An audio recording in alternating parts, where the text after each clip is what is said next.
Well, hello everyone. It is January 7th, 2024.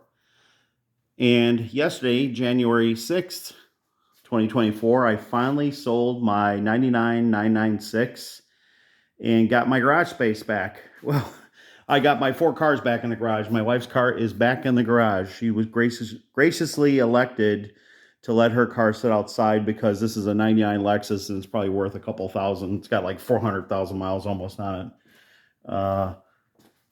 So I wanted to. It's kind of interesting because usually when you sell a car, especially like a Porsche, you have seller's remorse. And I am happy for the owner who lives in Wisconsin. Nice guy. He's a little bit younger than me, so he bought his about the same time I bought my first 911 because I was always a 928 owner.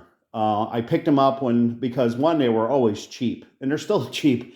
You can get them for a couple thousand all the way up to maybe around 5,000, but you can pick them up all the way up. And in the later model GTs go for way more money, but the earlier models, one that needs some work, if you're not afraid to do the work, and over time you can initially buy them cheap, but like they say, there's nothing more expensive than a cheaper Porsche, especially with the 928.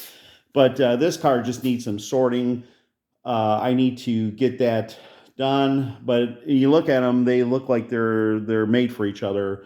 Although I think I hear them arguing, like I heard the 996, the new one starting to argue with this one because it's saying, I was supposed to, the 928 says, haha, you're smaller, you're not as nice and smooth, and you're not a long-term road car, a long haul road car. And the 911 says, haha, you were supposed to replace me, you never did. Ha ha ha. Yeah. Anyways, that never happened. The 928 was supposed to replace this car. Matter of fact, the funny story is the SC was supposed to be the last hurrah for the 911 as Porsche, and I'm sorry for swinging the camera around. I'll stop that. As the 928 was slated, the front engine water cooled rear transaxle 928 was slated to replace it.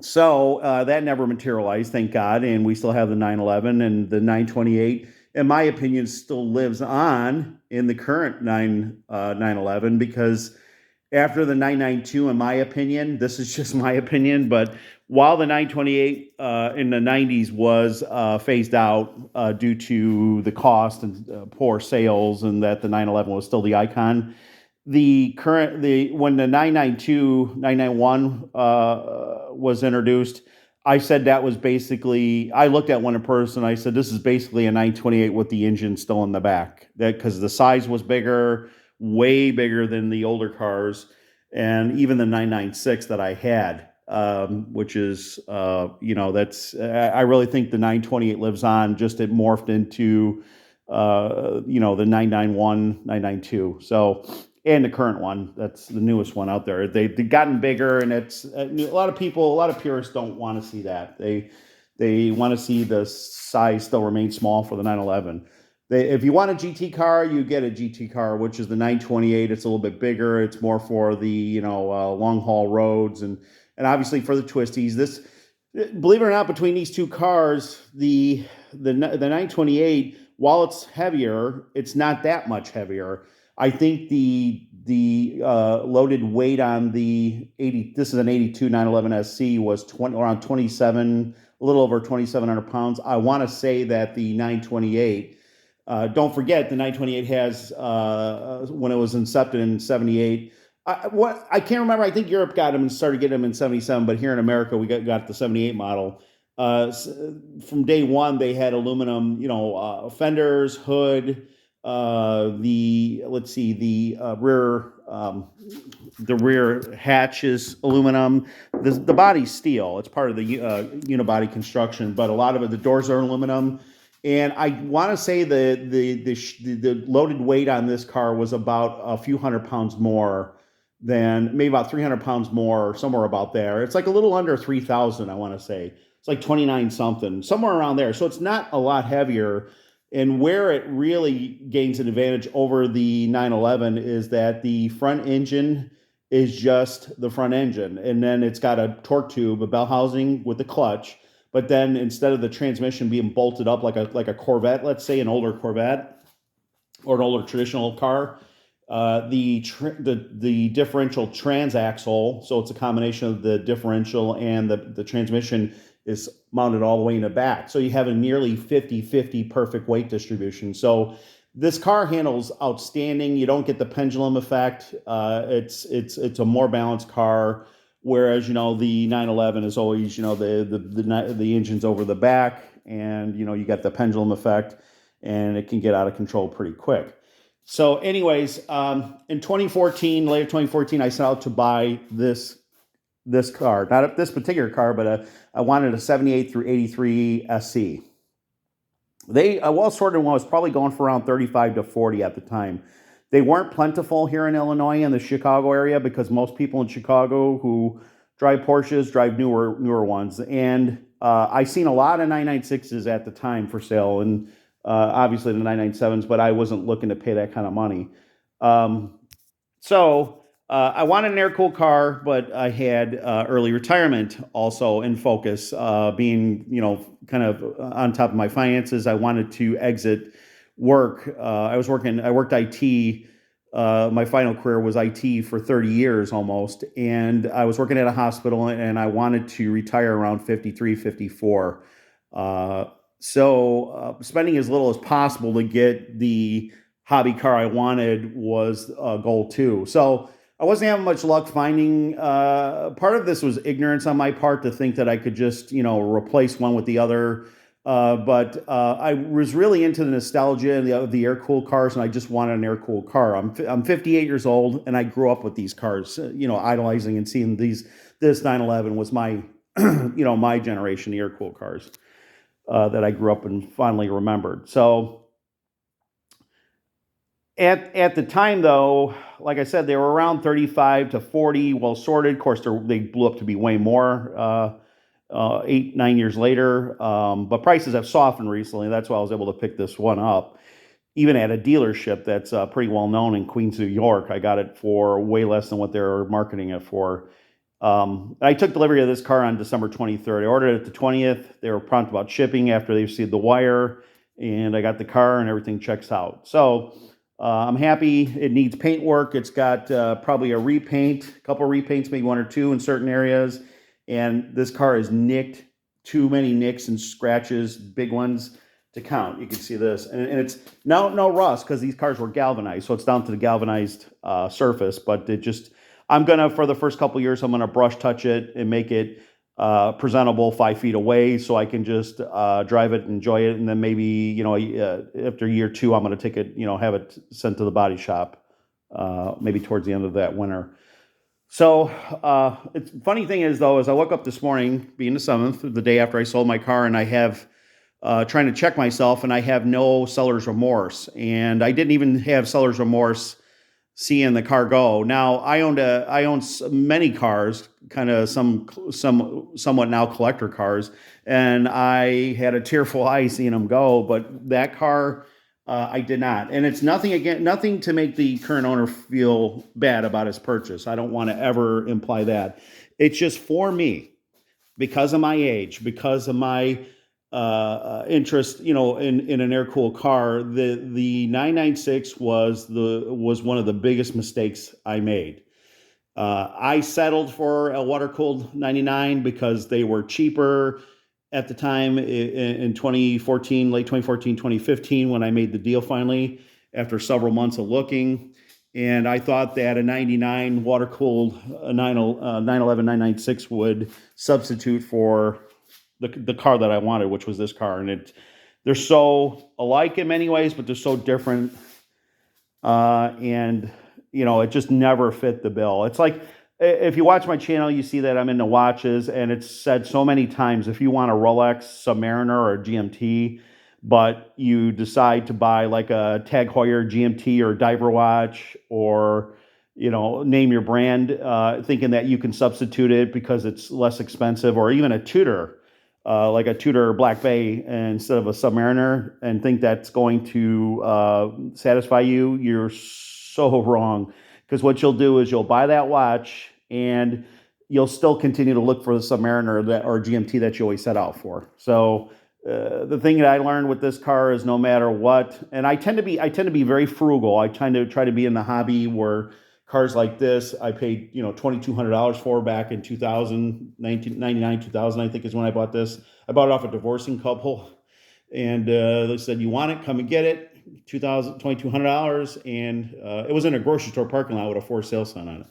And this car turned out to be it's a manual transmission with a limited slip, which is kind of rare and I think kind of cool. And it's a sunroof delete car, which I'm not. I like my sunroofs. I kind of wish it had a sunroof, but I understand people. There's people that want sunroof delete cars. But anyways, so I've had that for a while. Kind of fell out of favor with that. The thing is that I bought the 99 thinking that that would substitute for this car. It never did. I never looked at it with admiration, and there's nothing wrong with it, but to try to save money, but you end up screwing yourself in the long run. You got to get the car that you want. Now, the problem is with the 996 is if you look at all the internet hype about the car, it's like, yeah, this is the greatest car ever, and blah blah blah. But the problem is that the reason why it was always so propped up is because it's the least expensive 911 to get into. It's still a 911, but it was always the least expensive 911 to get into, and I think a lot of YouTubers propped it up to be the greatest car that people tried to market as a horrible 911. It wasn't a true 911. When the car came out in '99, journalists beat up on it because of many attributes: its look, the fried egg headlights. And the car was conceived at a time when Porsche was near bankrupt and they were in a lot of financial trouble. And it was kind of the Boxster and that car were the car that actually was going to save and did eventually save Porsche from near bankruptcy. So, matter of fact, the 993 was supposed to be the first water-cooled car, but they didn't have the money to redesign it to make it water-cooled. The problem is with the 99, and again, I'm not trying to, beat up on 996 owners or the one that just bought, the car from me, and I don't even know if he watches YouTube videos or even knows of my channel. But the thing is the M96 engine still, if you start watching the plethora of videos out there from L&N Engineering and Flat Six Innovations, which is Jake Raby, who co-developed and developed the IMS solution and the bearing, ceramic bearing upgrades. The engine is inherently flawed. There's really nothing you can do with that engine to make it like race ready. This generation, the 993 was the last air-cooled engine. They had a dry sump oiling system. So the dry sump is basically there's no oil pan. All the oil sits in like a tank, the tank's actually right about here. And the actual filter mounts right near the tank, right on top of the tank, I believe. I have to look at the schematics, but I think that's part of the tank. And it's all on the fender. And what it does is the tank feeds into the sump. And so when you're doing really high-speed turns, you never really have a possibility of starving of oil because there's no like an oil pan where the oil, kind of tilts with the force of the turn, and you start getting oil starvation, which the 996 suffered from. And a lot of those cars were popping at the track, which, they're just not. When they went to the scavenger pump, it's like they call it, I forget what the word they call Porsche tried to market it as, but they knew that they basically took a solid race-ready system and made it was more for the street. The car became less of a car you could just take to the track like the older cars.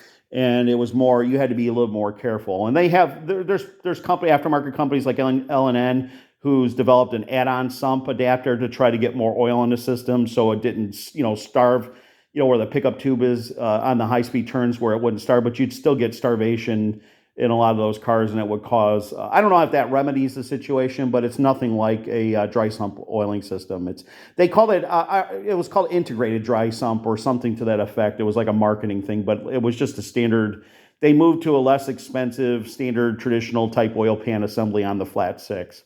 But you add that in and on the M96, and I'm not talking about the Metzger engine, by the way. The Metzger engine is a totally different engine and doesn't suffer from all the inherent problems the M96 engine does. But then you got the IMS bearing that okay, so you can go out and get a ceramic bearing update, but that bearing has service intervals. You have to change it. I always thought the solution was the best because it basically brought it to a plain bearing, kind of like the Metzger engine, and removed the whole ball bearing assembly. And it was an oil-fed bearing, and that's the one I believed in. Though I never did it on that car, I was going to do it myself. I actually bought the kit, and I had the kit for sale because I sold the car. Funny thing is, I listed that car in October for a pretty cheeky. I knew I was being a little bit cheeky on the price of $26,000, including that IMS solution kit, dual row IMS solution kit that I now have for sale. I had it listed for 26, including that, hoping that maybe the buyer would be motivated to take it to maybe an independent mechanic and hand them the kit whenever they're ready and have them change out and put that in, and they would have peace of mind. But eventually, the thing is, selling a 9 air-cooled car versus selling a 996 is a totally different crowd of people, and I'm not trying to be beat up on those people, but you don't see the same type of behavior or activities that you see with the in the air-cooled people. And I don't know if it's because it's more money, but it seems like to me, and I'm not trying to beat up or insult anybody, any 996 owners, but it really seems like no matter what you list it for, people are trying to get it for less. I mean, I had people offer me $15,000 for it, swearing the car would never go back up. I mean, at one time during COVID, the 996s were going for up over 25, close to $30,000. But then just like that, the bubble broke, and towards October, November, December of 2023. Prices were dropping, even for air-cooled cars. And that's why I was able to pick this up, because I think the dealer originally wanted like $52,900 for this car, and I didn't pay anything close to that. And they stated clearly that it needed paint work. It was just an honest runner. It's only got 61,000 miles, a little over that, 61,000. So I think it's a good base for a long-term keeper. I mean, this is going to be the car I'm never going to get rid of. I can never see getting rid of, but who knows the future, right? So anyways, getting back to that engine, the problem is it's pumped up artificially. I think people really are cautious about buying that car, so much so that many who don't work on their own cars won't even touch it unless they get a PPI, which is a pre-purchase inspection. And I had so many people asking me if they would set it up. Out-of-state buyers too, mostly, obviously, because they can't. But even somebody in person that doesn't, they wanted a PPI done. They want me to drop it off. And I just had so many reservations about having somebody else touch the car, because the car was in pretty good shape. It had nicks and chips and touch-up work, but it was an honest car. So I never really liked the idea of doing a PPI, because I do all my own work, both minor and major. Like I said, I was working on European cars when I was 16, and I'm 58 now, and I've done everything from engine rebuilds to, I helped a buddy do an engine rebuild on a VW, and rebuilt a differential transmission on a 944 manual transmission. There's just, pretty much if given enough time, I could take my time, I'll be able to weed through it and get it done. So, and I still to this day do my own work. I'm 58, like I said, so I'm a little bit slower than I used to be, but I'm a little bit more careful and a little bit more, do my research a little bit more than just getting gung-ho and diving into stuff. So I still enjoy working on the car, but to me, that the thing with the 996 is that no matter what you do, you can never make that engine right. And the problem with the M96 engine is, again, excludes the Metzger engine, because that's more of the older school engines. That's on the turbo and GT3, by the way. But the M96, no matter what you do to that engine, it's problematic. You can tell it was conceived at a time where Porsche was in turmoil and just needed to get it out the door and get the sales going to build money back into the coffers, so the bean counters would be happy and they can right the ship, so to speak. So the Boxster and the 911 were conceived, and and it was the first water cooled, and they water cooled it to meet emissions and to get more horsepower, because water cooling does give you more horsepower. But right around, early, even lower mileage cars were already starting to suffer IMS failures and dechunking. The engine, other than the IMS bearing, which basically is a ball bearing off like a wheel bearing type system, it's a sealed wheel bearing, which I never understood why the engineers went to that route. I understand there was space issues on the outside of the block of the IMS shaft, but to basically put the equivalent of a wheel bearing, a sealed wheel bearing and grease inside an internal combustion engine that's bathed with hot oil all the time, trying to get through and rinse out the grease, it just seemed like a setup for disaster, and it proved to be so. Less so on the early '99 cars with the dual roll, but they did fail in the Boxsters, the early Boxsters. So they had a much lower failure rate, but they do fail. The later single roll IMS bearings even failed more, because obviously they're half the size and can probably carry less than half the load of the shaft, both in torsional and radial axis, depending on just the load and stuff like that. So, anyways, you put that in the equation. Then there's bore scoring. Bore scoring is an issue, and it's plagued with that car because, one, it's a flat six, as opposed to the 928. I think maybe it wasn't the first, but they started coating with the similar type of like diamond coating. And I think this generation was Alusil or Nicosil. I have to. I think obviously the 996 used the lesser one, and I can't remember what the difference between Nicosil and Alusil is, but it was like a diamond coating. They would coat the aluminum block, and it would obviously create a durable surface so the piston rings wouldn't wear through. And it was never an issue on a 928 because, one, that process was much more durable than what they switched to cut costs on the 996. So obviously, and it's a V8 too, so the pistons aren't laying flat. But the 996 suffers from bore scoring. And after I bought it, for one, I never really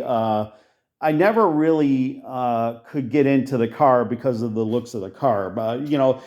From the back, it always looked great, but it wasn't what the car I wanted. Let's put it that way. It wasn't the air-cooled car. There's enough difference to discern from that with the looks. I'm from this generation, being my age, so I always like the air-cooled cars. That's what I identify with. So I knew I made a mistake after I bought it. I tried to have some fun. I never really enjoyed the car. That was just me, though. Again, nothing against 996 owners and to the owner who bought the car. I hope he enjoys it and has a great fun with it, and it doesn't give him any problems, and it didn't give me any problems. So as long as he takes care of it and does the regular maintenance, he should be fine. But obviously, hopefully it sounded like he did his research like most buyers did and know of the plethora of issues with that the potential of that engine destructing. And the sad part is, once you buy, no matter what, if you buy a car and you decide, so L&N Engineering will rebuild the engine, and it's like $25,000 to $30,000 on a car that's worth not even that much, less than that.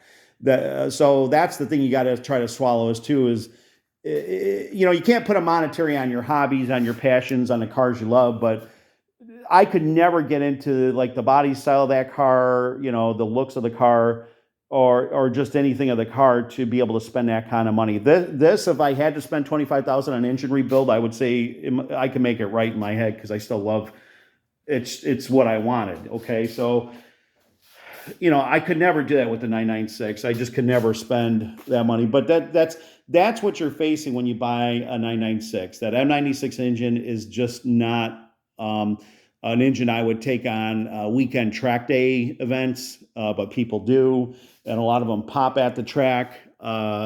Rightfully so, because they're pounding them. They're probably getting into extended turns with the standard sump, and they're getting oil starvation for momentary periods, and that might be causing starving of the bearings. Who knows?